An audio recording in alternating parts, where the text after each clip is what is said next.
Buenas noches, hermanos. Damos gracias a Dios por permitirnos estar una vez más acá en su casa y delante de ustedes. ¿Quién anda en su folleto? Recuerdes, jueves de estudio bíblico.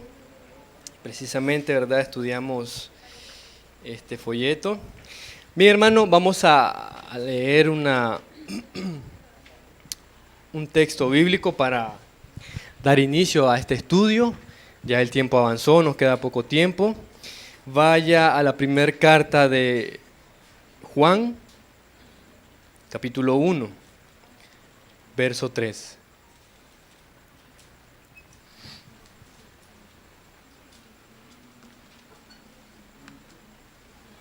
Primera de Juan 1, 3. Primera de Juan 1, 3. ¿Lo tiene? Está casi al final de la Biblia.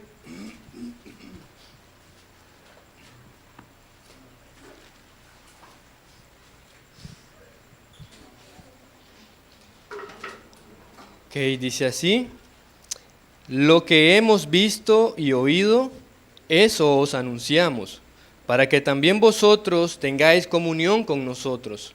Y nuestra comunión verdaderamente es con el Padre y con su Hijo Jesucristo. Leámoslo todos ahora. Lo que hemos visto y oído, para que también vosotros tengáis comunión con nosotros. Y nuestra comunión verdaderamente es con el Padre y con su Hijo Jesucristo. Amén. Oremos. Padre Celestial, gracias Señor. Gracias por la vida. Gracias Señor por las fuerzas, por la salud. Gracias Señor por los alimentos y por todas y cada una de sus bendiciones. Gracias por estar acá, por permitirnos venir Señor con bien y en paz. Le pedimos, mi Dios, que perdone toda falta y pecado, toda maldad, toda injusticia, toda iniquidad. Perdónenos, Señor, y límpienos y ayúdenos a mejorar cada día, cada vez nuestra vida, Señor, delante de ti y delante de los hombres también. Mi Señor, le pido que bendiga esta clase, este estudio. Le pido que me ayude, me guíe, me dirija, que su Santo Espíritu, Señor, sea el que nos hable, el que nos instruya, el que nos exhorte, el que nos enseñe, Señor, tu palabra, para que así, Señor, de esa manera podamos ser verdaderamente edificados. Permítanos estar quietos y estar atentos y enfocados en nuestro cuerpo, en nuestra mente y en nuestros pensamientos, Señor, que podamos estar dispuestos y solícitos y humildes, Señor, para recibir el consejo de su palabra. Háblenos pues, mi Dios, y a usted sea la honra y la gloria, en el nombre de Jesús. Amén. Bien, hermanos, vamos a continuar. Ya estamos cerca de terminar este estudio sobre la confesión bautista de fe. Hoy vamos a iniciar el capítulo 27, que habla de la comunión de los santos. Y creo que la vamos a terminar. No es muy larga, solo consta de dos párrafos. Ahí para los que tienen, ¿verdad?, 2 párrafos solamente. Entonces vamos a hablar sobre la comunión de los santos, sobre la comunión de los santos. Tenemos ahí una diapositiva lista para ayudarnos a navegar pues a lo largo del estudio. Pero hermanos, quiero iniciar haciendo unas preguntas. ¿Cómo llegamos aquí? Y pues no me refiero físicamente al lugar, ¿verdad? No me refiero aquí a la casa o a Ciudad Belén. Me refiero a de cómo llegamos a la iglesia. ¿Cómo venimos a ser parte del cuerpo de Jesucristo, que es la iglesia. ¿Cómo es que personas de toda raza, lengua, pueblo y nación se unen para formar la iglesia de Jesucristo? ¿Será que hay algo que los une?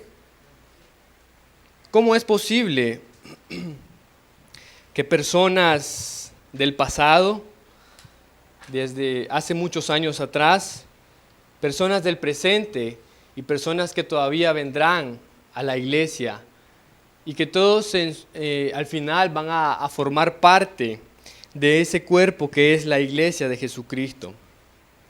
Vamos a meditar sobre estas preguntas a la luz de este capítulo número 27, la comunión de los santos.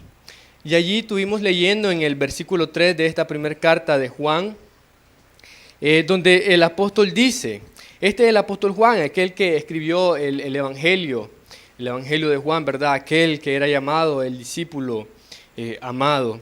Y él dirige estas palabras a sus lectores y les dice, lo que hemos visto y oído, eso os anunciamos, para que también vosotros tengáis comunión con nosotros. Vemos allí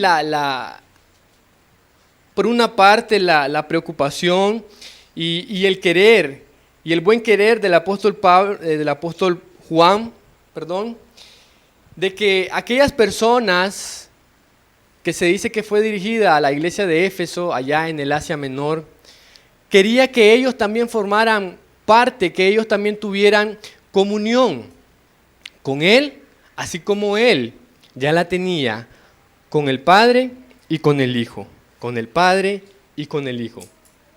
Entonces, vamos a hablar en este capítulo, hermanos, en 2 puntos solamente. Vamos a hablar primeramente de nuestra unión con Cristo,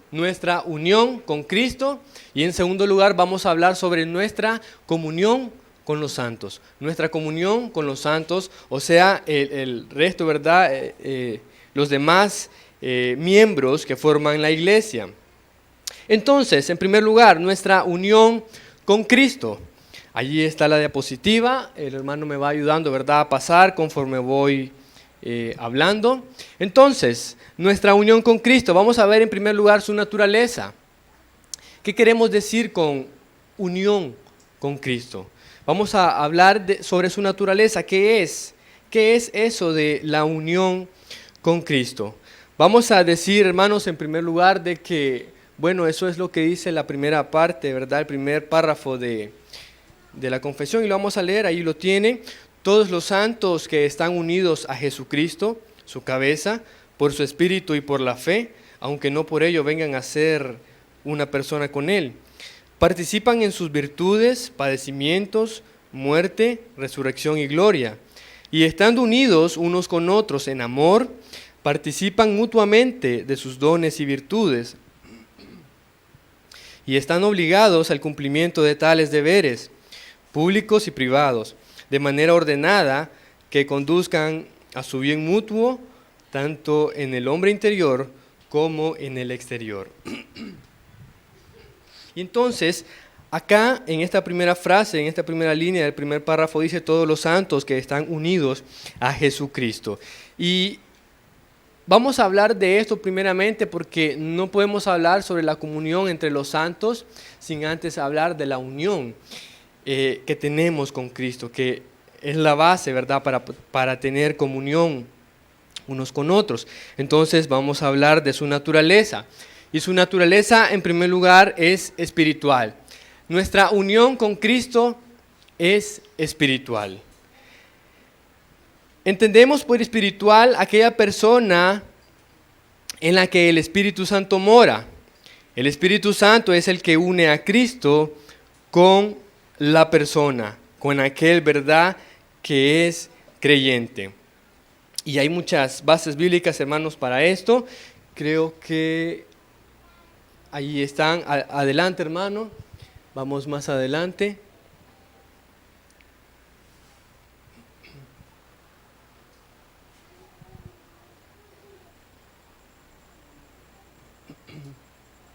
Allí su naturaleza.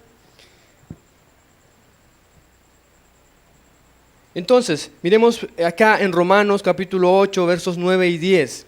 Romanos 8, 9 y 10. Estamos diciendo que nuestra naturaleza de la unión con Cristo primeramente es espiritual. Y dice así Romanos: mas vosotros no vivís según la carne, sino según el Espíritu, si es que el Espíritu de Dios mora en vosotros. Y si alguno no tiene el Espíritu de Cristo, no es de él. Pero si Cristo está en vosotros, el cuerpo en verdad está muerto a causa del pecado, mas el Espíritu vive a causa de la justicia. Mas el Espíritu vive a causa de la justicia. Está allí hablando claro, ¿verdad?, de la morada del Espíritu Santo que hace en aquella persona, ¿verdad?, quien viene a ser recipiente del Espíritu Santo. Entonces estamos hablando que nuestra unión con Cristo primeramente es espiritual. Primeramente es espiritual. Ahora mire lo que dice Efesios capítulo 1 versos 13 y 14. Efesios 1, 13 y 14. Y para que me vayan ayudando, Efesios 1, 13 y 14, otro hermano me ayuda con 1 Corintios 12, 13 y otro hermano con 2 Corintios 5, 17. Efesios 1, 13, 14, 1 Corintios 12, 13 y 2 Corintios 5, 17. Lo lee, por favor.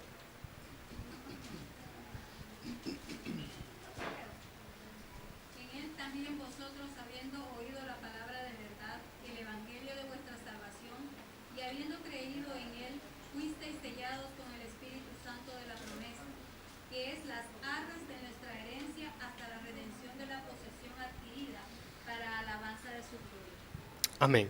Habiendo oído, dice, y habiendo creído en Él, fuisteis sellado con el Espíritu Santo de la promesa. Fuimos sellados, somos sellados, estamos sellados con el Espíritu Santo de la promesa. Ahora, les pregunto, ¿ese sello es literal? ¿Será que tenemos algo así como una marca? Es espiritual. Fuimos sellados con el Espíritu Santo de la promesa. Muchas de las cosas, hermanos, que vivimos y experimentamos en nuestra vida cristiana son espirituales. Ahora, no por ser espirituales les resta importancia, no por ser espirituales y no por ser quizás tangibles o literales, físicas, tienen menos importancia o son de menos peso. No, también son importantes porque así lo enseña la palabra de Dios. Entonces, fuimos sellados con el Espíritu Santo de la promesa. Allí se da, ¿verdad?, nuestra unión con Cristo. 1 Corintios 12, 13. Porque por un solo Espíritu fuimos todos bautizados por un cuerpo, sean judíos o griegos, sean esclavos o libres, y a todos se nos dio a beber de un mismo Espíritu. Amén. Dice el mismo Espíritu, por Él fuimos sellados, fuimos bautizados todos, dice, en un cuerpo, ya sea judíos o griegos, esclavos o libres, y a todos se nos dio a beber de un mismo Espíritu. Es interesante, ¿verdad? La frase, la terminología que usa el apóstol, se nos dio a beber de un mismo Espíritu. La naturaleza de nuestra unión con Cristo primeramente es espiritual. Y 2 Corintios 5:17 dice: de modo que si alguno está en Cristo, nueva criatura es. Las cosas viejas pasaron, he aquí todas son hechas nuevas. amén. Ahí la clave es si alguno está en Cristo. Si alguno está en Cristo, entonces, por lo tanto, nueva criatura es. Nueva criatura es. Alguien dirá, pero sigo siendo el mismo. No he cambiado tal vez físicamente, pero no se trata de un cambio meramente físico, sino que va más allá, trasciende a lo espiritual, trasciende a aquello que es eterno. Recuerde que este cuerpo físico tiene un fin. Un día va a caducar, un día se lo van a comer los gusanos, pero su espíritu, su alma, su yo eterno, su ser espiritual y eterno que no muere, ese allí va a estar. Recuerde que este cuerpo es solamente el vehículo que transporta lo que somos realmente. Entonces, nuestra unión con Cristo primeramente es espiritual. Antes el Espíritu Santo venía temporalmente a los hombres, ahora mora permanentemente en ellos. 1 Corintios habla, ¿verdad?, literalmente de que somos templo y morada del Espíritu Santo. Pero también, en segundo lugar, hermanos, nuestra unión con Cristo es una unión mística. ¿Qué queremos decir con mística? Es un misterio. Allá en la carta a los Efesios, el apóstol Pablo en el capítulo 2 está hablando allí, enseñando, ¿verdad?, a aquellos hermanos de la iglesia de los Efesios, y les dice, desde el versículo 11, por tanto, acordaos de que en otro tiempo vosotros, los gentiles, en cuanto a la carne, erais llamados sin circuncisión por la llamada circuncisión hecha con mano en la carne. En aquel tiempo estabais sin Cristo, alejados de la ciudadanía de Israel y alejados de los pactos de la promesa. Esa frase es interesante, mire, los pactos de la promesa. Ahí piensen en ello. Sin esperanza y sin Dios en el mundo. Pero ahora en Cristo Jesús, vosotros que en otro tiempo estabais lejos, habéis sido hechos cercanos por la sangre de Cristo.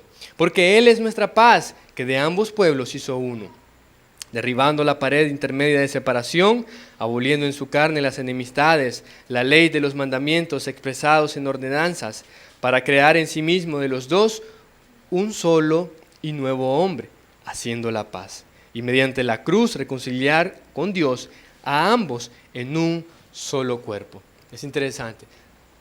Dos tipos de hombre, judío y el resto, pero que de ambos, dice, hizo uno solo. Y esto es un misterio. Esto no era conocido en el Antiguo Testamento, porque Dios solamente trataba con el pueblo judío y no hablaba de estas cosas. Aunque sí había una forma de iglesia, una forma de asamblea y de congregación en el pueblo, pero no como ahora la conocemos, ¿verdad? Entonces, nuestra unión con Cristo también viene a ser un misterio. Fuimos bautizados en un cuerpo, se nos dio a beber de un mismo espíritu, que es el Espíritu Santo.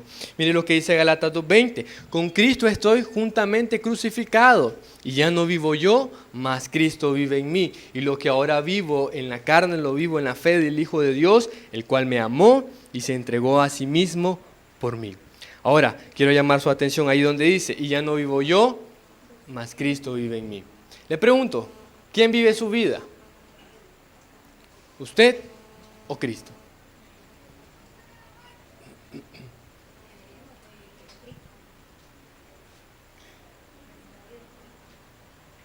Y ya no vivo yo, dice, mas Cristo vive en mí.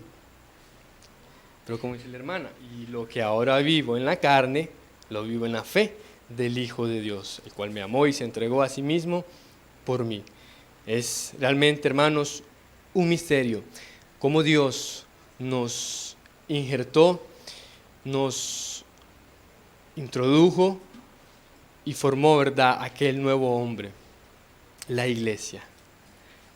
Y hay muchos textos más, pero vamos a avanzar. Entonces, la naturaleza de nuestra unión con Cristo es espiritual, pero también viene a ser un misterio. Un misterio porque no lo entendemos en su totalidad, en un 100%. Nuestra mente finita no es capaz de entender por entero el Evangelio de Cristo. Por entender los caminos de Dios, pues dice la palabra que son inescrutables, son más altos, sus pensamientos son más altos. Nosotros nos acercamos solamente, ¿verdad?, al borde, pero ahí es donde actúa la fe, de que nos ayuda a caminar bajo esa fe y a creerle a Dios lo que nos enseña, ¿verdad?, en su palabra. Entonces es espiritual, es mística, es un misterio, pero es una realidad. Por ejemplo, acá en Efesios 5:30 dice, porque somos miembros de su cuerpo, de su carne y de su hueso. Está hablando de Cristo. Está hablando de Cristo. Vamos a avanzar siempre en la naturaleza de la iglesia, de nuestra unión con Cristo. Es una unión espiritual, es una unión mística. Ahora, también, y es importante, es una unión indisoluble. Es una unión indisoluble. ¿Qué significa eso? Que no se puede deshacer. No se puede deshacer, no se puede destruir, no se puede separar. Alguien que ha sido unido a Cristo no puede separarse. Ya está unido a Él perfectamente. Si por nosotros fuera, de hace rato hubiéramos caído. Pero por la gracia de Dios es lo que nos sostiene y por eso estamos en Él y seguimos en Él cada día. Y por eso es que hemos visto, ¿verdad?, esta serie de estudio, y una de ellas fue la preservación de los santos, ¿verdad? Y esta habla de que uno a quien Dios salva lo va a guardar hasta el final. Lo va a guardar hasta el final. Entonces, miremos algunas bases bíblicas. Es una unión indisoluble, no se puede deshacer. ¿Qué dice Romanos 8:1? Ahora pues, ninguna condenación hay para los que están en Cristo Jesús. Y una mejor traducción dice, ningún peso hay para los que están en Cristo Jesús. No hay nada en contra de ellos. Mire Juan 5:24, de cierto os digo, el que oye mi palabra y crea el que me envió, tiene vida eterna. Y no vendrá a condenación, mas ha pasado de muerte a vida. Mire cómo cambia todo en aquella persona que ha sido unido a Cristo. Tiene vida eterna, no hay condenación alguna para él, porque ha pasado de muerte a vida. Eso es lo que hace Dios. Eso es lo que hace Dios. Tenemos más textos, muy conocido, Juan 10, 27 al 29, mis ovejas oyen mi voz, yo las conozco y me siguen, y yo les doy vida eterna. Y no perecerán, ¿cuánto? Jamás. Ni nadie las arrebatará de mi mano. Mi Padre que me las dio es mayor que todos, y nadie las puede arrebatar de la mano de mi Padre. Es por eso, hermanos, que en Cristo estamos seguros, totalmente seguros. Ahora, para cerrar allí con broche de oro, Romanos 8, 35 al 39, muy conocido y muy amplio y explícito. Pero antes, si no me equivoco, es Romanos, creo que 5, donde dice de que el amor de Dios se ha derramado en nuestros corazones. 5:8, el amor de Dios ha sido derramado en nuestros corazones. Ahora dice aquí siempre el apóstol Pablo, ¿quién nos separará del amor de Cristo? Sigan.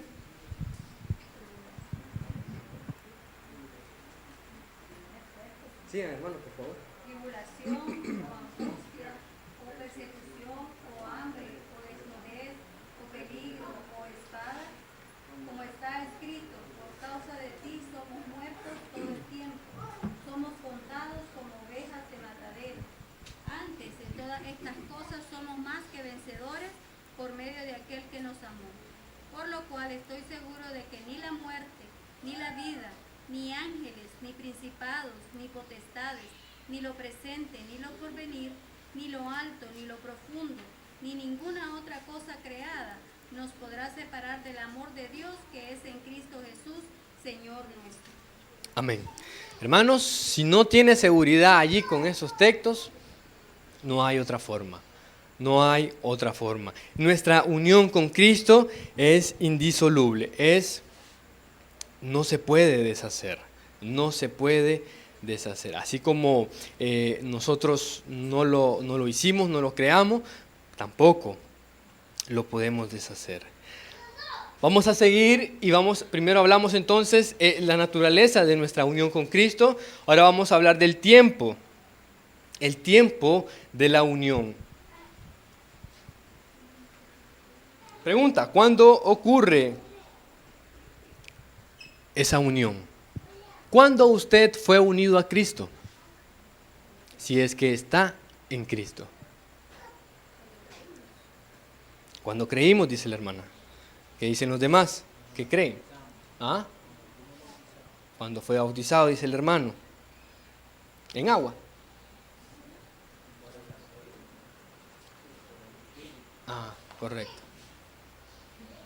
Entonces, rápidamente, ya leímos Efesios 1, 13 y 14. En él también vosotros, habiendo oído la palabra de verdad, el evangelio de vuestra salvación, y habiendo creído en él, fuisteis sellados con el Espíritu Santo de la promesa. Entonces, básicamente, la respuesta es en la conversión, en la conversión. Porque por gracia sois salvos por medio de la fe, y esto no de vosotros, pues es un don de Dios. Recuerde lo que dice Romanos 10, 17. Así que la fe es por el oír, y el oír por la palabra de Dios. La fe es un medio de gracia que Dios le provee al hombre, al pecador, para ser salvo, ¿verdad? Para ser salvo, y en otros estudios ya se ha enseñado acerca de los medios de gracia, los medios que Dios utiliza para salvar a un hombre, ¿verdad? Para salvar a un hombre, que aquellos que fueron escogidos en el tiempo de Dios mediante la predicación del Evangelio y el poder del Espíritu Santo, aquel pecador es salvo, aquel pecador viene a ser salvado. Ok, entonces ahí estamos claros, ¿verdad? Nuestra naturaleza es espiritual, es mística, es un misterio, es indisoluble nuestra unión con Cristo. El tiempo fue en el momento de la conversión. Y vamos a ver el fundamento ahora, en tercer lugar, el fundamento de nuestra unión con Cristo. Y básicamente, hermanos, la respuesta es Dios. El fundamento de nuestra unión con Cristo es Dios. Primera de Corintios 1:9. ¿No está ahí? Primera de Corintios 1:9.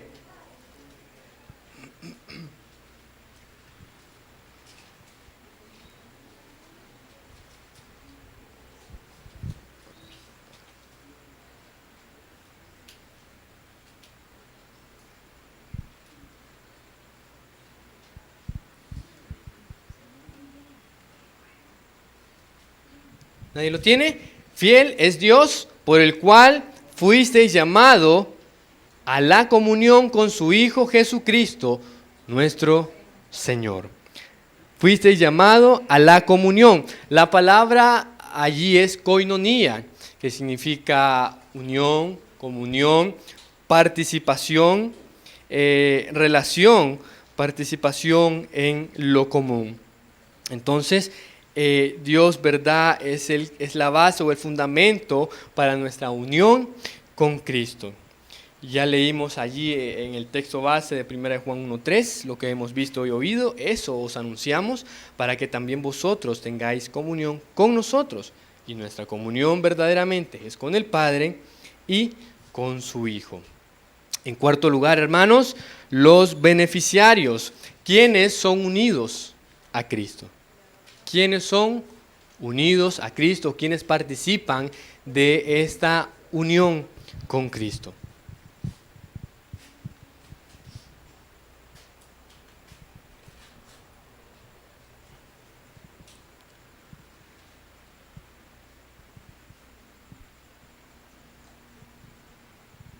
¿Okay? Tenemos ahí su pueblo, su pueblo. Podemos decir todo aquel que cree. Todo aquel que cree.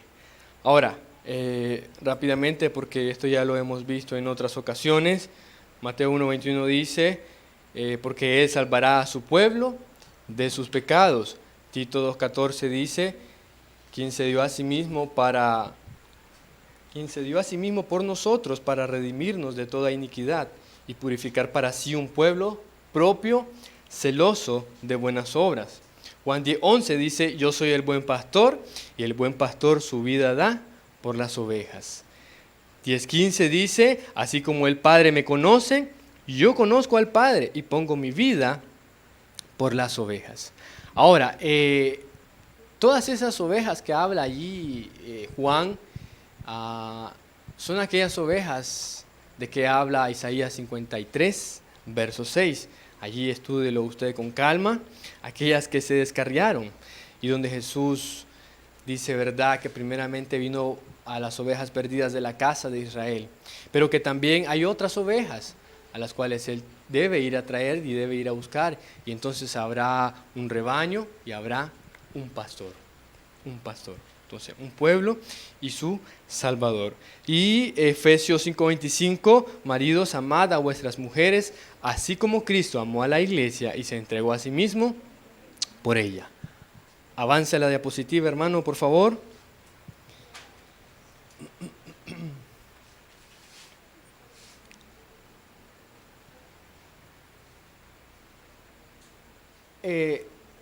Denle atrás, ahí quiero que miren algo en estos textos de Primera de Corintios 1, 27 al 30. Dice, sino que de lo necio del mundo escogió Dios para avergonzar a los sabios, y lo débil del mundo escogió Dios para avergonzar a lo fuerte, y lo vil del mundo y lo menospreciado escogió Dios, y lo que no es, para deshacer lo que es, a fin de que nadie se jacte en su presencia. Mas por Él, ¿quién es Él? Dios, estáis vosotros en Cristo, el cual nos ha sido hecho por Dios sabiduría, justificación, santificación y redención. ¿Verdad? Son doctrinas que ya hemos visto con anterioridad, pero quiero llamar su atención ahí como se menciona, ¿verdad?, 3 veces Dios, y hemos enseñado también que nuestra salvación es trinitaria, de que las 3 personas de la Trinidad están involucradas en nuestra salvación. Así que, hermano, con razón decía, ¿verdad?, de que ocupaos en vuestra salvación con temor y temblor, porque no es poca cosa, no fue barato, no fue algo a la ligera. El mismo Dios Trino intervino para salvarlo a usted y a mí. Ok, entonces avance al otro cuadro que tenemos allí. Quiero llamar también su atención a otro pasaje. Y ahí tenemos Efesios 1, 13 y 14. Efesios 1 del versículo 3 al 14. Y quiero que miremos también la obra de Dios, la obra trinitaria allí, en el que la persona del Dios Padre escoge y predestina en los versículos 3 al 6. ¿Y con qué propósito? Para la alabanza de la gloria de su gracia. El Hijo, ¿cuál es la acción del Hijo? La tarea dice que Él redime, paga el precio. Lo tenemos ahí en los versos 7 al 12.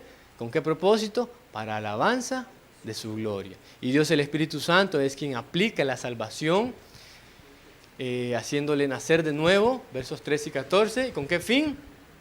Para alabanza de su gloria también. Es muy importante, hermanos, y espero que cuando lo vean allí le llame la atención, Entonces hemos visto la naturaleza, el tiempo,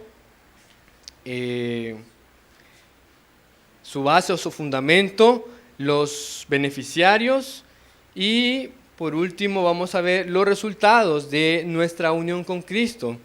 Y son muchos los resultados, hermanos. Tengo muchos textos acá, solamente se los voy a mencionar.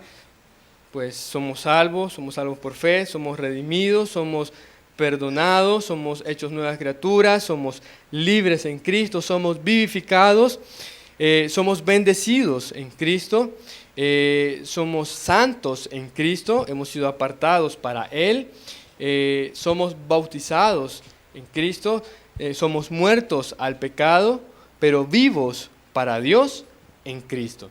Somos portadores del amor de Dios en Cristo, somos uno en Cristo, somos uno en Cristo, somos aceptos en el amado, somos llevados de triunfo en triunfo, tenemos paz, la paz de Dios en Cristo, justificados pues por la fe, tenemos paz para con Dios por medio de nuestro Señor Jesucristo. Allá Filipenses 4:13 dice, todo lo puedo en Cristo que me fortalece. Y en Cristo, hermanos, estamos completos. En Cristo estamos completos. Salmo 23, ya lo conocemos. El Señor es mi pastor, nada me faltará. Allá en Colosenses 2:10 dice, y vosotros estáis completos en Él. Y si estamos completos en Él, hermanos, no nos falta nada. No nos falta nada. Entonces depende en cierta cierto sentido y parte de nuestras vidas, el cómo vivamos nuestra vida cristiana para Dios. Porque de parte de Él lo tenemos todo y estamos completos y no nos falta nada. Simplemente somos extranjeros y peregrinos y esperando, ¿verdad? Como dice Tito, aguardando la esperanza bienaventurada, el regreso de nuestro Salvador. Ahora, en segundo lugar, hermanos, vamos a hablar de nuestra comunión con los santos. Ahora sí vamos a hablar de nuestra comunión con los santos, ¿verdad? Porque para poder tener comunión con otros, primero tuvimos que haber sido unidos a Cristo, ya que Cristo es aquella base, aquel fundamento, por decirlo así, aquel puente que nos une. Aquel puente que nos une. Lo tiene allí, nuestra comunión con los santos. ¿Cuál es la base de nuestra unión entre creyentes? ¿Cuál es la base de nuestra unión entre los creyentes? Bueno, eso es lo que dice el texto de la confesión. Allí léalo en su casa, usted que tiene el folleto y no lo trajo. Entonces, avance, ¿cuál es la base de unión entre los creyentes? Entonces, no es por alianza o pacto humano. Hermanos, no fue idea del hombre que la iglesia se formara, no fue idea del hombre, vamos a reunirnos y hagamos algo y llamémonos iglesia de Dios. No, muy por el contrario, cuando los hombres se reúnen, normalmente son para hacer cosas malas. Si no, mire lo que pasó allá en Babel. Se reunieron, se quisieron hacer un nombre, Dios tuvo que intervenir. La iglesia no es una invención del hombre, no es invento del hombre. No es algo para acaparar gente o controlar masas. No es por alianza o pacto humano. Es Dios, ¿verdad? Es Dios quien está salvando y redimiendo a gente de entre todo el mundo. Tenemos ahí Juan 1, 12 y 13, Santiago 2, 18 y Primera de Pedro 1, 3 al 5, ¿verdad? Nuestra unión tiene su origen en Cristo. Tenemos ahí todo el capítulo 15 de Juan, en el que habla de que Jesús, de que Cristo es la vid y nosotros, dice, los pámpanos, lo que está pegado o unido a esa raíz, el cual le da vida a las ramas para que pueda llevar fruto. Entonces, allí está la base de nuestra unión, ahí reside, no es cosa del hombre, sino que nuestra unión entre los creyentes y que ahora venimos a formar vínculo unos con otros es por la unión en Cristo Jesús. Ahora, ¿cuál es el propósito de esta unión? ¿Cuál es el propósito de esta unión? ¿Para qué Dios hizo eso? Allí leyeron Juan capítulo 17 y en el verso 21 al 23 nos da una respuesta. ¿Cuál es el propósito de nuestra unión? En sus discípulos fue para que el mundo crea y conozca que Dios envió a Jesús. Dice 21, para que todos sean uno, como tú, oh Padre, en mí y yo en ti. Que también ellos sean uno en nosotros, para que el mundo crea que tú me enviaste. La gloria que me diste yo les he dado, para que sean uno, así como nosotros somos uno. Yo en ellos y tú en mí, para que sean perfectos en unidad, para que el mundo conozca que tú me enviaste y que los has amado en ellos, como también a mí me has amado. Hermanos, y es que aquellos discípulos, aquel cuerpo de personas que estaban juntos, que estaban unidos, que daban buen testimonio, estaban demostrando que verdaderamente habían sido cambiados, que verdaderamente habían sido transformados, así como aquel gadareno que fue transformado en su totalidad, que antes estaba endemoniado, pero después cuando Jesús vino y lo salvó, era totalmente otro hombre diferente.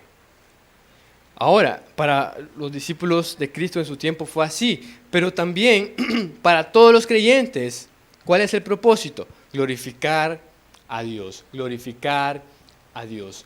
¿Con qué propósito nos ha unido a Cristo? Es para que llevemos frutos, es para que seamos luz en las tinieblas. Es para qué, para contribuir y colaborar en el reino de Cristo. Si no, ¿para qué está usted aquí? ¿Para qué cree que Dios le salvó? ¿Con qué propósito? ¿Solamente para que no vaya al infierno? No. Como vimos ahí en Efesios, todo es para alabanza de su gloria.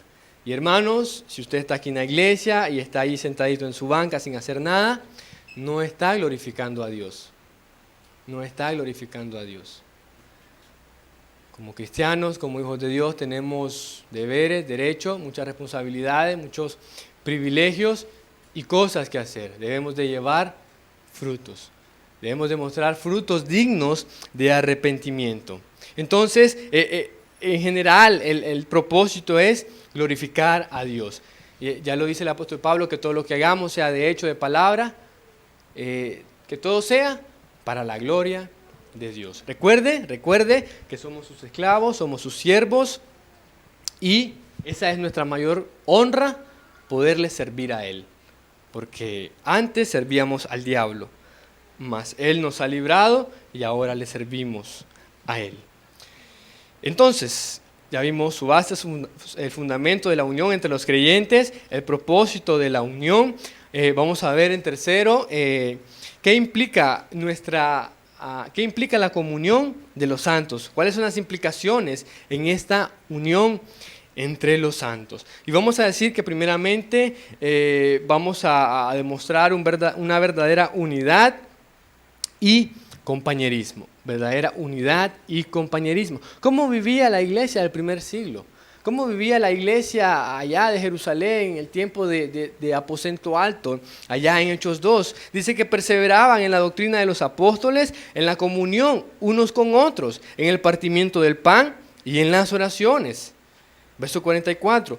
Todos los que habían creído estaban juntos y tenían en común todas las cosas. Aunque eran personas diferentes, personas de carácter diferente, posiblemente de nacionalidad diferente, porque Corinto era un puerto y había mucha gente allí. Pero todos tenían, dice, las cosas en común. Verso 46, y perseverando unánimes cada día en el templo y partiendo el pan en las casas, comían juntos con alegría y sencillez de corazón, alabando a Dios y teniendo favor con todo el pueblo. Y el Señor añadía a la iglesia cada día los que habían de ser salvos. Hechos 4:32, y la multitud de los que habían creído era de un corazón y un alma. Qué interesante, muchas personas, pero todos ellos eran de un solo corazón y de una sola alma, ¿verdad? Estaban en perfecta armonía y en perfecta unidad y compañerismo. Ahora, en segundo lugar, hablando de las implicaciones de esta unión entre creyentes, recordemos, hemos sido unidos a Cristo, pero también hemos sido unidos a los demás. Dice que somos miembros los unos de los otros.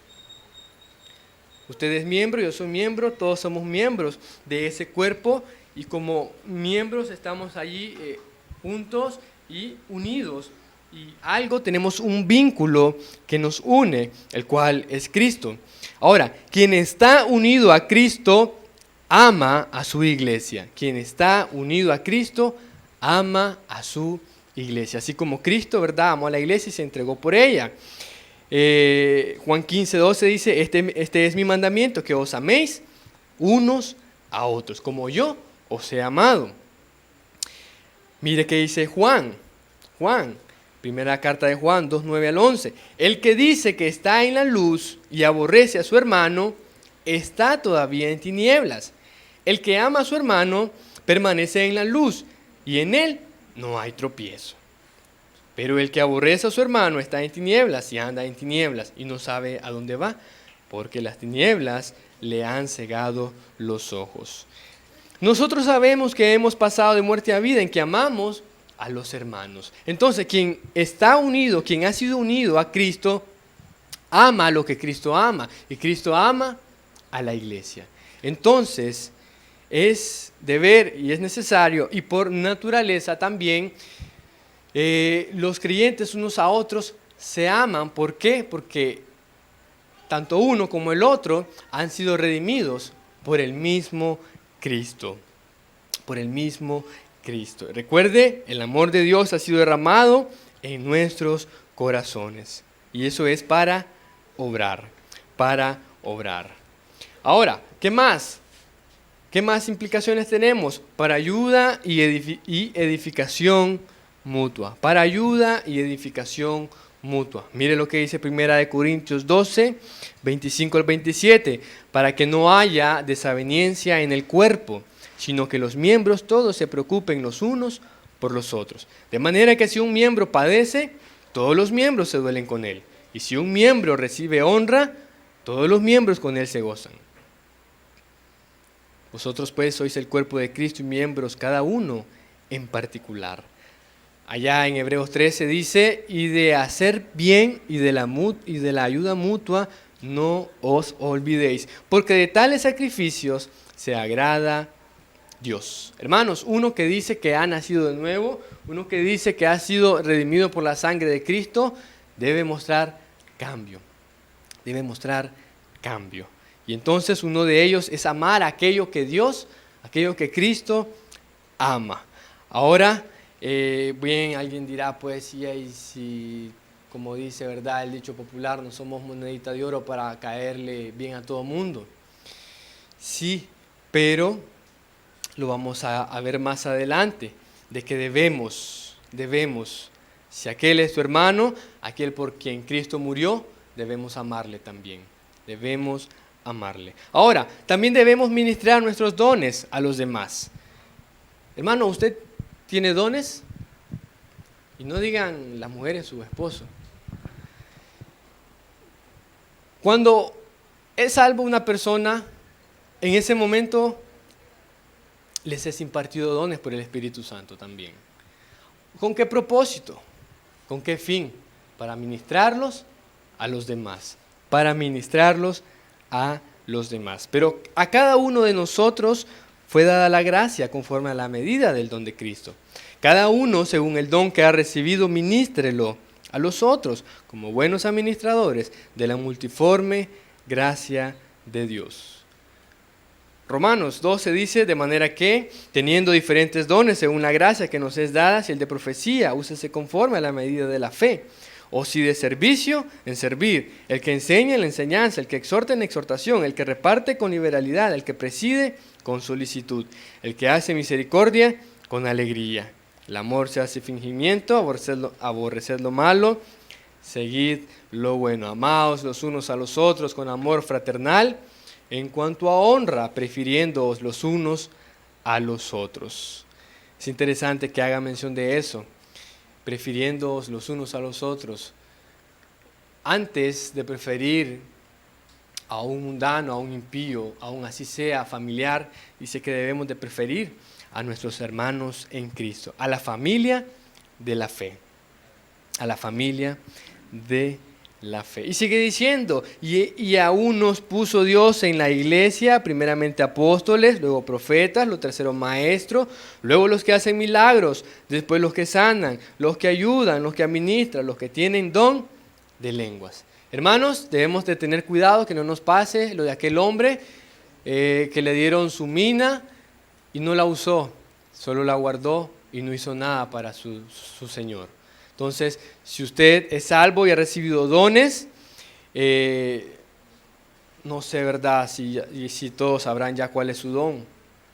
Al menos uno debe tener, al menos uno.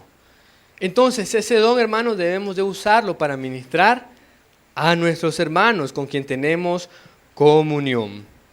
Ahora, tenemos también deberes generales. Debemos, dice acá, cada uno de nosotros agrade a su prójimo en lo que es bueno para edificación. Debemos soportarnos con paciencia los unos a los otros, en amor. Dice, solícitos en guardar la unidad del Espíritu en el vínculo de la paz. En el vínculo de la paz. De repente, si un hermano es ahí como que peleonero y le gusta estar peleando y estar en conflicto, dejar las cosas ahí mejor por la paz, pensando de que aquel también fue salvo por la sangre de Cristo, ¿verdad? Y si no, pues ahí verá Él cómo hace, pero como dicen, lo que depende de nosotros, estar en paz con todos los hombres, estar en paz con todos los hombres. Recordemos que no tenemos lucha contra sangre y carne, sino contra potestades espirituales, ¿verdad? Demonios y todo el ejército de Satanás. Nuestra lucha no es contra nuestro semejante, aun cuando aquellos nos hagan daño. La Biblia nos enseña que más bien oremos por ellos y que Dios tenga misericordia de ellos como la tuvo de nosotros. Entonces tenemos deberes generales, debemos soportarnos, dice Efesios 4:32, antes sed benignos unos con otros, misericordiosos, perdonándoos unos a otros, como Dios también os perdonó a vosotros en Cristo. En Cristo. En Cristo. Bien, vamos a ir terminando. Colosenses sigue diciendo, soportándoos unos a otros y perdonándoos unos a otros. Si alguno tuviere queja contra otro, de la manera en que Cristo os perdonó, así también hacedlo vosotros. Es como dos hermanitos que por algo pelean. Como se dice de las mujeres que pelean por todo, por nada y por si acaso. Entonces, pero pelean y son niños. Entonces debemos de ir más allá, hermanos, y ser maduros, no estar en pleitos, en divisiones, en contiendas, sino perdonar y avanzar y seguir adelante, ¿verdad? Soportar a aquel y soportar también la flaqueza de los débiles, considerándonos, dice Hebrea, unos a otros para estimularnos al amor y a las buenas obras. También dice, confesad vuestras ofensas los unos a los otros, llorad unos por otros. Hermanos, y la lista sigue y sigue y habla bastante de amar, de amarnos unos a otros, de amarnos unos a otros. Hermanos, básicamente de eso habla este capítulo 27, el cual es, como vieron, sencillo, solamente 2 párrafos, habla de nuestra unión con Cristo y de nuestra comunión con los demás santos, con la comunión que tenemos los unos con los otros, ¿verdad? Y es por eso que hacía las preguntas al principio de cómo venimos a parar acá a la iglesia.